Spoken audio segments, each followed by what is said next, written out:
हर इंसान चाहता है एक सफल, शांत और संतुलित जीवन। लेकिन क्या सफलता केवल मेहनत से मिलती है या जरूरत है सही आदतों की, सही सोच की और एक ऐसा सिस्टम जो अंदर से शुरुआत करे? स्टीफन कवे की ये 7 आदतें सिर्फ सुझाव नहीं, ये इंसान की सोच, संबंध और परिणामों को पूरी तरह बदल देने वाली शक्तियां हैं। तो आज सुनिए एक ऐसी किताब की आवाज जिसने करोड़ों लोगों की जिंदगी बदली। और अब आपकी बारी है।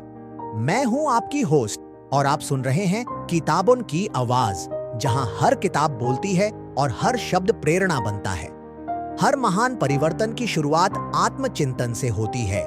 स्टीफन कवे ने जब पहली बार जीवन के प्रभावी नियमों को समझने की कोशिश की, तब उन्होंने एक लंबी यात्रा शुरू की। यह यात्रा कोई बाहरी सफर नहीं थी, बल्कि भीतर की खोज थी। उन्हें जल्द ही यह एहसास हुआ कि जीवन की सच्ची सफलता किसी चालाकी या तात्कालिक युक्ति में नहीं छिपी, बल्कि यह हमारे चरित्र, आदतों और सिद्धांतों में गहराई से बसी होती है। अमेरिका के पिछले 200 वर्षों की सफलता साहित्य का विश्लेषण करते हुए उन्होंने पाया कि आरंभिक साहित्य चरित्र नैतिकता पर केंद्रित था। ईमानदारी, मेहनत, संयम और नम्रता जैसी मूल्य आधारित बातें ही सफलता की नींव मानी जाती थीं। लेकिन बाद के वर्षों में ध्यान व्यक्तित्व नैतिकता की ओर मुड़ गया, जैसे सार्वजनिक छवि, व्यवहारिक तकनीकें और सतही प्रेरणाएं। कवे को यह भान हुआ कि स्थायी परिवर्तन केवल सतह को नहीं, बल्कि जड़ों को बदलने से ही आता है। यहीं से आरंभ होता है उनका पहला सिद्धांत, परिवर्तन भीतर से शुरू होता है। कवे ने इसे सिद्ध करने के लिए कई अनुभवों को देखा और बांटा। एक बार वे न्यूयॉर्क शहर की मेट्रो में यात्रा कर रहे थे। सुबह का समय था, सब कुछ शांत और व्यवस्थित था।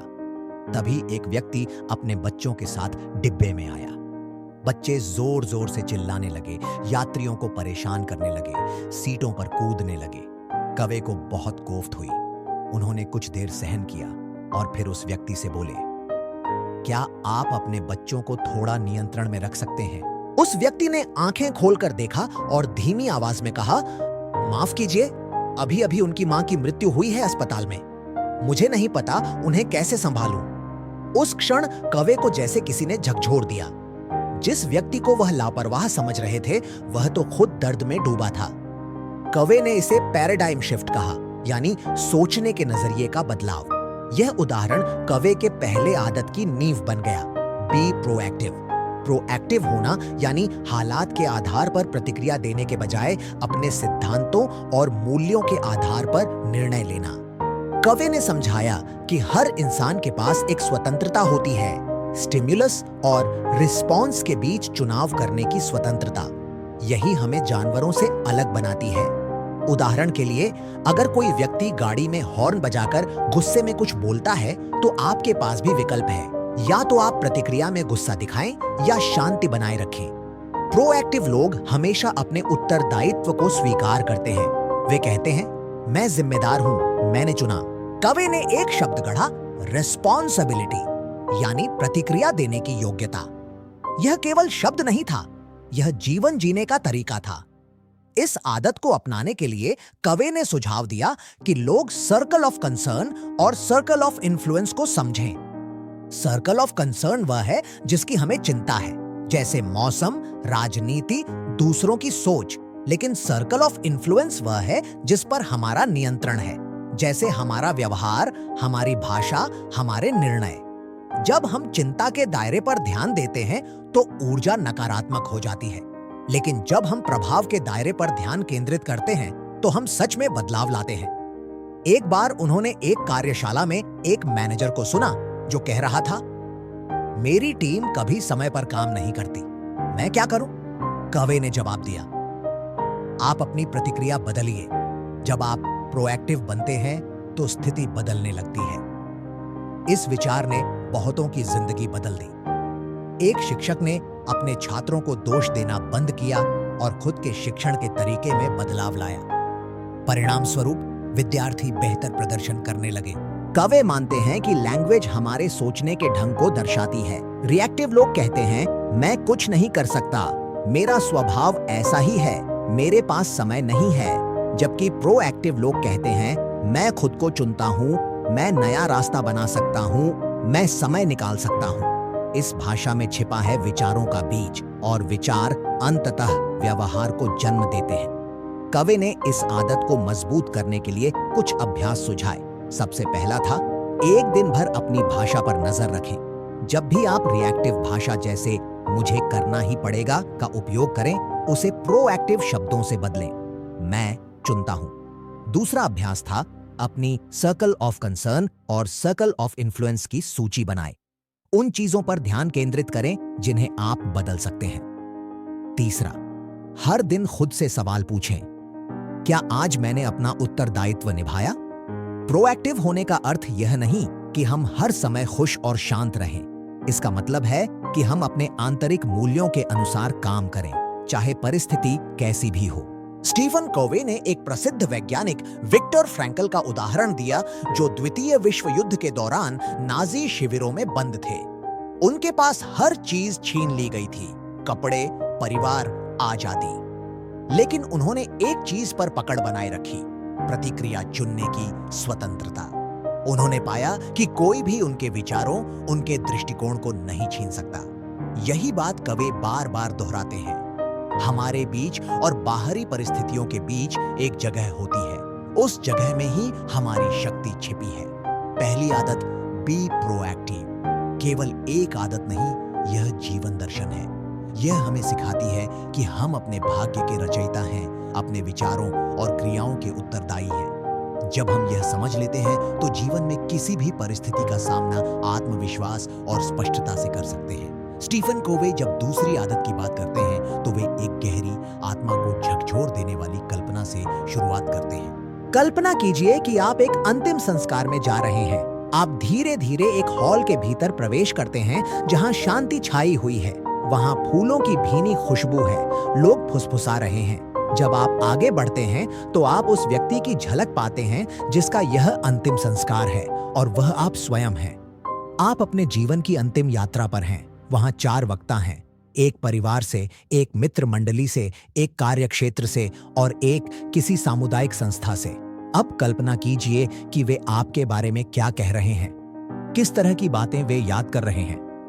आप किस तरह का पति, पत्नी, भाई, बहन, मित्र या सहकर्मी थे। इस गहन दृश्य का उद्देश्य केवल भावनात्मक झटका देना नहीं था। यह हमें अपनी जिंदगी के सबसे मूलभूत प्रश्नों से रूबरू कराता है। हम क्या बनना चाहते हैं, हमारा उद्देश्य क्या है, और जब जीवन की किताब का आखिरी पन्ना लिखा जाए तो हम उसमें क्या देखना चाहते हैं। Begin with the and in mind. इसका अर्थ है कि हम हर काम की शुरुआत एक स्पष्ट दृष्टिकोण और अंतिम लक्ष्य के साथ करें। कवे मानते हैं कि हम सब 2 बार निर्माण करते हैं, एक बार मानसिक रूप से और दूसरी बार भौतिक रूप से। जैसे एक भवन बनाने से पहले उसका नक्शा बनाया जाता है, वैसे ही एक सफल जीवन जीने से पहले उसकी कल्पना जरूरी है। लेकिन समस्या यह है कि ज्यादातर लोग जीवन को बिना नक्शे के जीते हैं। वे समाज, परंपरा या परिस्थिति की धारा में बहते रहते हैं। वे प्रतिक्रिया आधारित जीवन जीते हैं, और जब अंत आता है तो उन्हें समझ में आता है कि उन्होंने वह जीवन नहीं जिया जो वास्तव में उनका था। इस आदत के केंद्र में है व्यक्तिगत मिशन स्टेटमेंट। यह एक लिखित घोषणा होती है जो यह बताती है कि आपकी जिंदगी का उद्देश्य क्या है, आपके मूल्य क्या हैं और आप किस प्रकार का व्यक्ति बनना चाहते हैं। कवे इसे एक व्यक्तिगत संविधान कहते हैं, एक ऐसा दस्तावेज जो निर्णय लेते समय आपका मार्गदर्शन करता है, जो कठिनाइयों में आपके सिद्धांतों को स्थिर रखता है और जो आपको आपके वास्तविक आत्म से जोड़े रखता है। उन्होंने कई उदाहरणों के माध्यम से समझाया कि कैसे यह आदत जिंदगी की दिशा बदल सकती है। एक बार एक युवा कार्यकारी ने कवे से कहा कि वह हर रोज काम पर जाने से पहले थकान महसूस करता है, वह लक्ष्यहीन महसूस करता है। कवे ने उससे पूछा, क्या तुमने कभी तय किया है कि तुम्हारा उद्देश्य क्या है? तुम किसके लिए काम करते हो, क्यों करते हो? वह व्यक्ति मौन हो गया। बिना अंत की सोच के जीवन चलाना वैसा है जैसे किसी नाव को बिना दिशा के समुद्र में छोड़ देना। स्टीफन कोवे ने सुझाव दिया कि हर व्यक्ति को अपना व्यक्तिगत मिशन स्टेटमेंट लिखना चाहिए। इसके लिए उन्होंने कुछ प्रश्न दिए। 1. मैं वास्तव में जीवन में क्या बनना चाहता हूं? 2. मैं किन सिद्धांतों में विश्वास करता हूं? 3। जब लोग मेरे बारे में बात करें तो मैं क्या चाहूंगा कि वे कहें। 4। किन भूमिकाओं में मैं सर्वश्रेष्ठ योगदान दे सकता हूं। कवे बताते हैं कि हमारी जिंदगी में कई भूमिकाएं होती हैं, जैसे माता-पिता, पेशेवर, मित्र, नागरिक आदि। यदि हम हर भूमिका के लिए एक स्पष्ट लक्ष्य और दृष्टि तय करें, तो हम संतुलन और उद्देश्य से परिपूर्ण जीवन जी सकते हैं। उन्होंने एक सीईओ का उदाहरण दिया, जिसने कवे की सलाह पर अपने मिशन स्टेटमेंट में यह लिखा, मैं एक ईमानदार और सहानुभूतिपूर्ण लीडर बनना चाहता हूं, जो दूसरों की क्षमताओं को उभार कर उन्हें उनके सर्वश्रेष्ठ रूप तक पहुंचा सके। कुछ महीने बाद उसी कंपनी के कर्मचारियों ने बताया कि उनका बॉस अब न सिर्फ ज्यादा प्रभावशाली बन गया है, बल्कि व्यक्तिगत रूप से भी अधिक शांत, सहिष्णु और उद्देश्यपूर्ण हो गया है। कवे बताते हैं कि यदि हम जीवन के नक्शे को खुद नहीं बनाते, तो कोई और हमारे लिए बना देगा। मीडिया, समाज, विज्ञापन, संस्कृति, ये सब हमें बताते हैं कि हमें क्या चाहिए, क्या बनना है, कैसे जीना है। लेकिन जब हम अपने भीतर से मिशन की स्पष्टता लाते हैं, तो हम इन बाहरी प्रभावों से मुक्त हो जाते हैं।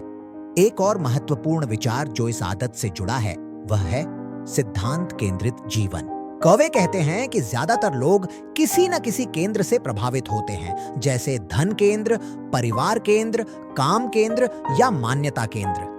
लेकिन ये सभी केंद्र अस्थिर होते हैं। धन कभी भी चला सकता है, रिश्ते बदल सकते हैं, काम छूट सकता है।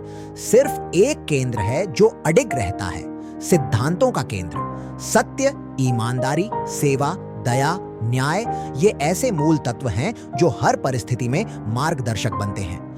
जब हम अपने मिशन स्टेटमेंट को सिद्धांतों पर आधारित करते हैं, तब हमारा जीवन चट्टान की तरह मजबूत हो जाता है। कवे ने इस आदत को विकसित करने के लिए भी अभ्यास बताए। पहला अभ्यास, कल्पना कीजिए कि आप अपने जीवन के अंत में हैं। 4 लोग आपके बारे में क्या कहें, यह लिखिए। इससे आपको यह समझने में मदद मिलेगी कि आपके लिए सबसे महत्वपूर्ण क्या है। दूसरा अभ्यास, अपनी जिंदगी की भूमिकाओं की सूची बनाइए, जैसे माता-पिता, पेशेवर, मित्र, समाज सेवी। हर भूमिका के लिए एक वाक्य लिखिए जो बताता है कि आप उसमें क्या बनना चाहते हैं। तीसरा अभ्यास, एक ड्राफ्ट मिशन स्टेटमेंट लिखिए। उसे रोज सुबह पढ़िए, उसे बदलिए, सुधारिए, जब तक वह आपकी आत्मा की आवाज न बन जाए।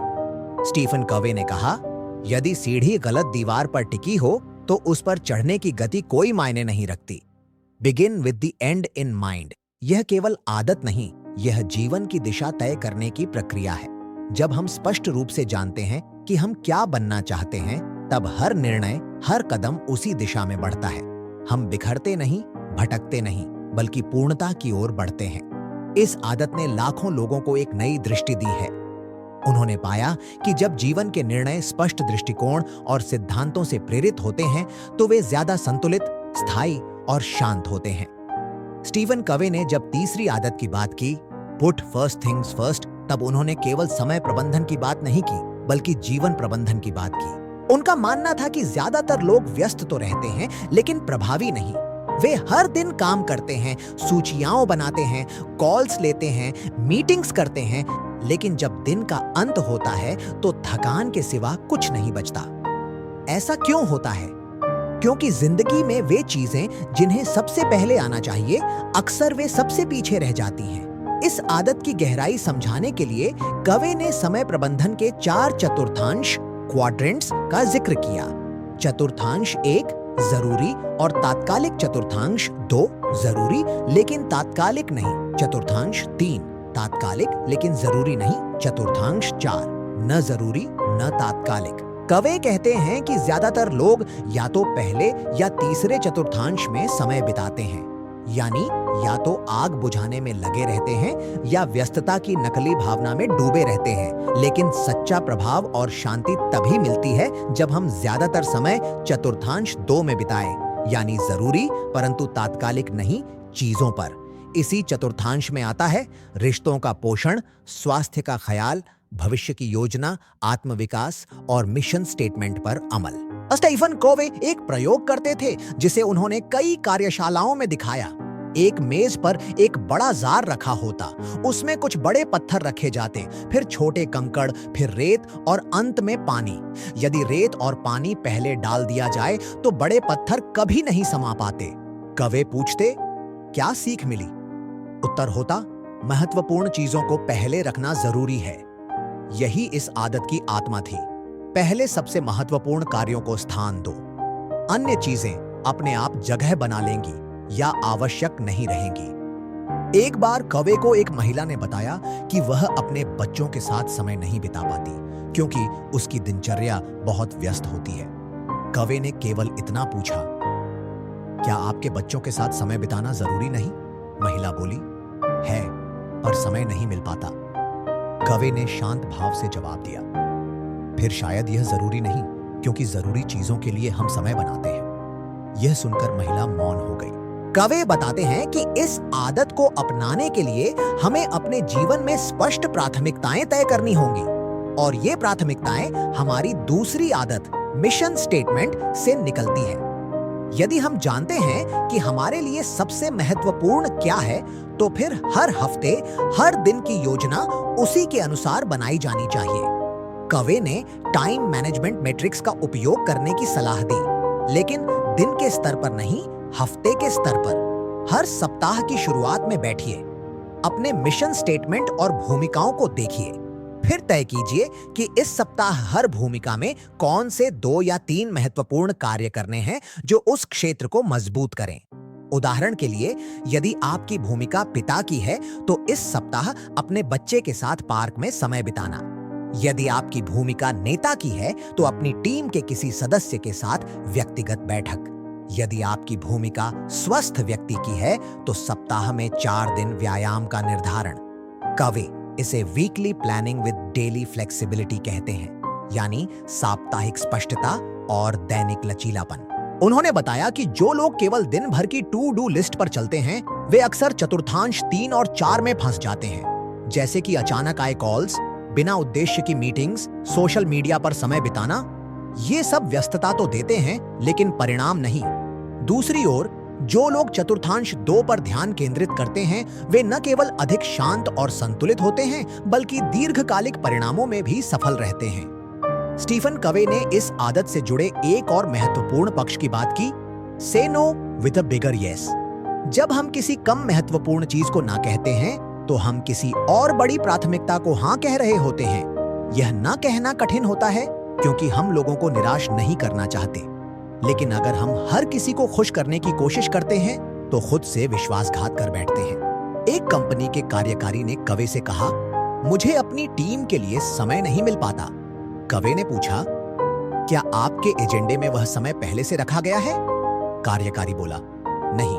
कवे बोले, फिर आप अपनी प्राथमिकताओं को समय नहीं दे रहे, बल्कि जो जोर से बोलता है उसी को सुन रहे हैं। इस आदत का सार है एक उद्देश्यपूर्ण, सिद्धांत आधारित जीवन जीना, जहां सबसे महत्वपूर्ण चीजें पहले की जाती हैं। स्टीफन कोवे ने बताया कि जब हम पहले चीज अपनाते हैं, तो हमारा आत्मविश्वास बढ़ता है, हम अनावश्यक तनाव से बचते हैं, हमारे रिश्ते गहरे होते हैं, और हम हर दिन को अपने उद्देश्य के अनुरूप जीते हैं। उन्होंने कुछ अभ्यास सुझाए। एक हफ्ते के लिए अपनी गतिविधियों को रिकॉर्ड करें, हर घंटे क्या कर रहे हैं, फिर उसे 4 चतुर्थांशों में बांटें। आप पाएंगे कि अधिकांश समय तात्कालिक लेकिन कम महत्वपूर्ण चीजों में जा रहा है। 2, अपनी भूमिकाओं के अनुसार सप्ताह की योजना बनाइए। हर भूमिका के लिए 2-3 प्रमुख कार्य तय कीजिए।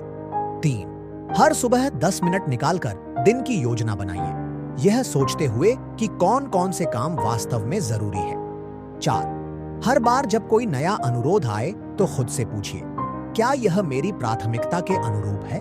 कवे मानते थे कि इस आदत को जीवन में उतारना मुश्किल जरूर है, लेकिन असंभव नहीं। यह साहस और अनुशासन मांगता है। यह हमें केवल समय का प्रबंधन नहीं सिखाती, बल्कि जीवन को उद्देश्य और संतुलन से भर देती है। जब हम सबसे पहले सबसे महत्वपूर्ण को रखते हैं, तो जीवन एक सुव्यवस्थित पुस्तक की तरह बनता है। हर पृष्ठ पर अर्थ, हर अध्याय में उद्देश्य। जीवन में बहुत से लोग सोचते हैं कि सफलता एक सीमित संसाधन है, यदि एक जीतेगा तो दूसरा हारेगा। यह सोच प्रतियोगिता की भावना को जन्म देती है, जहां लोग हर संबंध को जीत हार की दृष्टि से देखते हैं। स्टीफन कॉवे ने इस मानसिकता को चुनौती दी। उन्होंने बताया कि सच्ची प्रभावशीलता थिंक विन विन यानी दोनों की जीत वाली सोच से आती है। यह कोई रणनीति नहीं, बल्कि एक मनोवृत्ति है। ऐसी सोच जो विश्वास करती है कि जीवन में हर व्यक्ति की जीत संभव है। एक ऐसा दृष्टिकोण जो सहयोग, सम्मान और परस्पर लाभ पर आधारित होता है।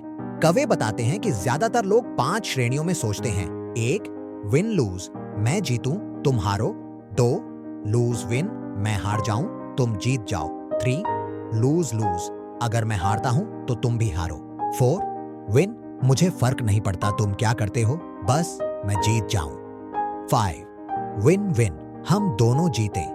उनका मानना था कि विन विन सोच को अपनाना न केवल सबसे नैतिक विकल्प है, बल्कि सबसे प्रभावी भी। इस सोच को समझाने के लिए उन्होंने बचपन की एक घटना का उल्लेख किया। 2 बच्चों को एक संतरा चाहिए था, लेकिन घर में केवल एक संतरा बचा था। दोनों लड़ने लगे। अंततः उनकी मां ने संतरा 2 हिस्सों में बांट दिया। एक बच्चा संतरे का रस पी गया, दूसरा उसका छिलका फेंककर छिलका इस्तेमाल कर मिठाई बना सका। अगर मां पहले दोनों बच्चों से यह पूछती कि उन्हें संतरे का कौन सा हिस्सा चाहिए और क्यों चाहिए, तो शायद दोनों को पूरा लाभ मिल सकता था। यह छोटी सी घटना कवे के लिए बड़ी सीख थी। संघर्ष तब होता है जब हम स्थिति को संपूर्ण रूप से नहीं समझते और केवल जीतने के लिए लड़ते हैं। थिंक विन विन का मतलब यह नहीं कि हम समझौता करें या दूसरों को हर बार खुश करें। इसका अर्थ है सम्मानजनक समाधान ढूंढना जो दोनों पक्षों की जरूरतों और मूल्यों को पूरा करे। इस सोच को विकसित करने के लिए कवि ने 3 गुणों को अनिवार्य बताया। 8 कैरेक्टर, व्यक्तित्व। 2 रिलेशनशिप्स, संबंध। 3 अग्रीमेंट्स, समझौते। कैरेक्टर का अर्थ है अंदर से ऐसा व्यक्तित्व विकसित करना जो ईमानदारी, परिपक्वता और पर्याप्तता की भावना, अबंडेंस मेंटालिटी पर आधारित हो। कवे कहते हैं कि विन विन केवल वही व्यक्ति सोच सकता है जो अंदर से खुद पर भरोसा करता हो, जो यह मानता हो कि इस संसार में अवसर और सफलता सभी के लिए पर्याप्त है, जिसे यह डर ना हो कि किसी और की जीत उसकी हार है। दूसरा है रिलेशनशिप्स यानी संबंध। स्टीफन कवे कहते हैं कि विन विन संबंध उसी समय बनते हैं जब रिश्तों में विश्वास होता है। अगर रिश्ते में कड़वाहट या अविश्वास है तो कोई भी समाधान टिकाऊ नहीं हो सकता। इसलिए हर प्रभावी व्यक्ति को रिश्तों में निवेश करना आना चाहिए। तीसरा तत्व है अग्रीमेंट्स यानी समझौते। विन विन को व्यवहार में लाने के लिए स्पष्ट समझौते जरूरी होते हैं, जिसमें अपेक्षाएं, संसाधन, जवाबदेही और मूल्यांकन मापदंड स्पष्ट हों। कवे ने यह भी स्पष्ट किया कि कुछ स्थितियों में विन विन संभव नहीं होता। ऐसे में नो डील यानी कोई सौदा नहीं सबसे अच्छा विकल्प हो सकता है। अगर 2 पक्षों की जरूरतें या मूल्य टकरा रहे हैं और समाधान नहीं निकल पा रहा, तो बेहतर है कि कोई जबरन समझौता ना हो। इससे संबंध सुरक्षित रहता है। उन्होंने व्यापार की दुनिया का एक उदाहरण साझा किया। एक विक्रेता हर बार ग्राहक को खुश करने की कोशिश में अपने मुनाफे से समझौता कर बैठता था। कवे ने समझाया कि लूज विन दीर्घकालिक रूप से नुकसानदेह होता है। यह आत्मसम्मान को चोट पहुंचाता है और असंतोष को जन्म देता है। वहीं दूसरी ओर कुछ नेता विन लूज सोचते हैं। उन्हें लगता है कि यदि वे सख्ती से सौदे करें तो वे सफल हैं, लेकिन इससे लोग डरते हैं, बगावत करते हैं या चुपचाप संगठन छोड़ देते हैं। विन विन संबंध ही वह पुल है जो विश्वास और परिणाम दोनों को एक साथ जोड़ता है। स्टीफन कवे ने इस आदत को विकसित करने के लिए कुछ अभ्यास सुझाए। वो एक किसी भी वर्तमान संबंध को देखिए। क्या आप विन विन की भावना से कार्य कर रहे हैं? यदि नहीं, तो क्यों नहीं? 2 अगली बार जब आप किसी सौदे, बातचीत या योजना में शामिल हों, तो पहले दोनों पक्षों की जरूरतें और अपेक्षाएं स्पष्ट करें। 3 अपनी भाषा और सोच की जांच कीजिए। क्या आप हर परिस्थिति को प्रतियोगिता की तरह देखते हैं? क्या आपको लगता है कि केवल एक ही जीत सकता है? 4 अपने भीतर अबंडेंस मेंटालिटी को विकसित कीजिए। यह मानना कि इस दुनिया में सभी के लिए सफलता और अवसर है। कवे बताते हैं कि विन विन केवल व्यापार या संगठन में नहीं, बल्कि हर रिश्ते में लागू होता है। पति पत्नी, माता पिता और बच्चे, दोस्तों, सहकर्मियों, सभी जगह। एक बार उन्होंने एक दंपति से मुलाकात की जो अक्सर छोटी छोटी बातों में बहस करता था। पति चाहता था कि घर का बजट संयमित हो, जबकि पत्नी बच्चों को सुविधाएं देना चाहती थी। कवे ने उनसे कहा, पहले एक दूसरे की जरूरत समझिए, फिर समाधान खोजिए। समाधान निकला। उन्होंने बच्चों के साथ बैठकर एक योजना बनाई जिसमें सुविधा और बचत दोनों शामिल थे। सबकी जरूरतें पूरी हुई। कोई नहीं हारा, कोई नहीं जीता, सब जीते। स्टीफन कवे ने बताया कि विन विन एक आदत से अधिक एक जीवन शैली है। यह हमें सिखाती है कि सफलता किसी एक की मोनोपोली नहीं है। सच्ची सफलता तब होती है जब हम साथ मिलकर आगे बढ़ते हैं, जब हमारी जीत किसी और की हार नहीं बनती। स्टीफन कवे मानते थे कि प्रभावी संवाद की जड़ें सुनने में छुपी होती हैं, लेकिन जो लोग संवाद करते हैं वे अक्सर सुनते नहीं, बल्कि केवल जवाब देने के लिए प्रतीक्षा करते हैं। वे बीच में ही बात काट देते हैं, सलाह देना शुरू कर देते हैं या खुद की कहानियां सुनाने लगते हैं। कवे ने कहा, बहुत से लोग सुनते नहीं हैं समझने के लिए, वे सुनते हैं जवाब देने के लिए। यही कारण है कि 5वीं आदत, पहले समझो फिर समझाए जाओ, अत्यधिक शक्तिशाली और परिवर्तनकारी है। कवे ने एक उदाहरण दिया। एक पिता अपने किशोर बेटे की शिकायत करता था कि वह उसकी बात नहीं सुनता, उसकी सलाह नहीं मानता और हर बात में टकराव करता है। कवे ने पूछा, क्या तुमने कभी अपने बेटे को यह महसूस कराया कि तुम उसकी बातें समझते हो? पिता बोला, मैं उसकी बात क्यों समझूं? वह बच्चा है, उसे मेरी बात समझनी चाहिए। कवे मुस्कुराए। शायद इसी वजह से वह आपकी बात नहीं सुनता, क्योंकि उसने कभी महसूस ही नहीं किया कि आप उसकी बात समझते हैं। कवे ने इसे एम्पैथिक लिसनिंग कहा, यानी सहानुभूति से सुनना। यह सामान्य सुनने से बिल्कुल अलग होता है। ज्यादातर लोग एक्टिव लिसनिंग की बात करते हैं, जिसमें सामने वाले की बात दोहराई जाती है, पुष्टि की जाती है। लेकिन कवे ने एम्पैथिक लिसनिंग को उससे कहीं गहरा बताया। इसमें हम केवल शब्द नहीं सुनते, बल्कि भावनाएं, इरादे और असली अर्थ समझने की कोशिश करते हैं। इस प्रक्रिया में हम अपनी फिल्टर हटाते हैं, यानी अपने पूर्वाग्रह, अनुभव या सोच को सामने वाले पर नहीं थोपते। कवे इसे समझाने के लिए आंखों की जांच का उदाहरण देते हैं। सोचिए कि कोई व्यक्ति अपनी नजर की समस्या लेकर आपके पास आता है और आप उसे अपने चश्मे दे देते हैं। लो, ये मेरे चश्मे हैं, इन्हें पहन लो, मुझे इनसे सब दिखता है। व्यक्ति चश्मा पहनता है, लेकिन उसे धुंधला दिखता है। आप गुस्से में कहते हैं, मैंने इन चश्मों से सालों तक देखा है, तुम क्यों नहीं देख पा रहे? यह हास्यास्पद लगता है, लेकिन हम अक्सर बातचीत में ऐसा ही करते हैं। हम अपने अनुभव, अपने दृष्टिकोण, अपनी भाषा से दूसरों को समझाने की कोशिश करते हैं, बिना यह समझे कि उनके पास एक अलग दुनिया है, अलग दृष्टिकोण, अलग अनुभव। एम्पैथिक लिसनिंग के लिए 4 स्तर होते हैं। 1. इग्नोर, बिल्कुल ध्यान न देना। 2. प्रिटेंड, दिखावा करना कि हम सुन रहे हैं। 3. सेलेक्टिव, केवल कुछ चीजों पर ध्यान देना। 4. अटेंटिव, ध्यान से सुनना। 5. एम्पैथिक, पूरी सहानुभूति से समझना। कवे बताते हैं कि 5वां स्तर ही सच्चे अर्थ में समझने का मार्ग है। उन्होंने एक संगठन के प्रबंधक का अनुभव साझा किया। वह हर मीटिंग में कर्मचारियों की शिकायतों को अनसुना कर देता था। उसका मानना था कि वह सब जानता है। परिणाम स्वरूप कर्मचारी उससे दूरी बनाने लगे। कवे ने उससे कहा, एक मीटिंग में सिर्फ सुनिए, कोई राय मत दीजिए, कोई प्रतिक्रिया मत दीजिए, केवल उनकी बातों को पूरी सहानुभूति से सुनिए। उसने वैसा ही किया। 1 घंटे की मीटिंग में उसने केवल सिर हिलाया, आंखों में आंखें डालकर सामने वालों की बात सुनी और बीच में नहीं टोका। परिणाम आश्चर्यजनक था। कर्मचारी पहली बार महसूस कर सके कि उनकी बात सुनी गई। कवे ने बताया कि जब हम वास्तव में किसी को समझते हैं तो वह स्वयं खुलने लगता है, सुरक्षा का भाव बनता है और संवाद गहरा होता है। उन्होंने यह भी स्पष्ट किया कि एम्पैथिक लिसनिंग कोई तकनीक नहीं है जिसे हम केवल दूसरों को प्रभावित करने के लिए इस्तेमाल करें। यह एक दृष्टिकोण है, सच्ची रुचि, सच्चा आदर और सच्ची समझ का। कवे ने इसे एक और पहलू में बांधा।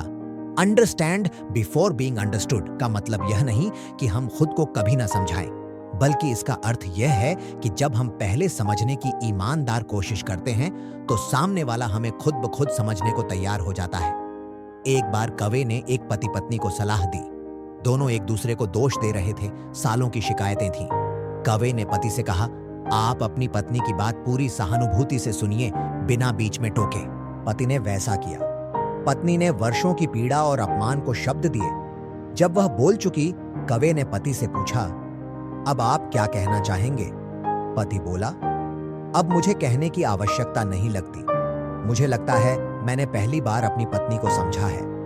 यह संवाद नहीं, बल्कि आत्मा की भाषा थी। स्टीफन कोवे ने इस आदत को अपनाने के लिए कुछ अभ्यास दिए। वे किसी व्यक्ति से केवल 5 मिनट बातचीत करें, बिना कोई राय दिए, बिना बीच में टोके, केवल सुने और समझे। डू, जब अगली बार कोई आपके पास शिकायत लेकर आए तो सलाह देने से पहले उसके शब्दों के पीछे की भावना समझने की कोशिश करें। 3, हर दिन एक बार अपने प्रियजन से उनकी बात पूछिए, आज तुम्हारा दिन कैसा रहा? और उत्तर सुनते समय केवल सुनने पर ध्यान केंद्रित कीजिए। 4, अपनी भाषा पर ध्यान दीजिए। क्या आप तुरंत प्रतिक्रिया देते हैं या कुछ पल रुके बिना समझने की कोशिश करते हैं? कवे ने कहा कि यह आदत सबसे अधिक परिवर्तनकारी है, क्योंकि यह रिश्तों में गहराई, संवाद में सच्चाई और जीवन में संवेदना लाती है। जब हम समझने की शक्ति को अपनाते हैं तो हम केवल शब्द नहीं सुनते, हम दिल की धड़कन महसूस करते हैं। यही था पहला भाग। अब मिलते हैं भाग 2 में एक नई आदत और नई सोच के साथ। अगर आपको ये कहानी पसंद आई हो तो इसे लाइक कीजिए, अपने दोस्तों के साथ शेयर कीजिए और ऐसी ही प्रेरणादायक कहानियों के लिए सब्सक्राइब कीजिए किताबों की आवाज, जहां हर किताब बोलती है।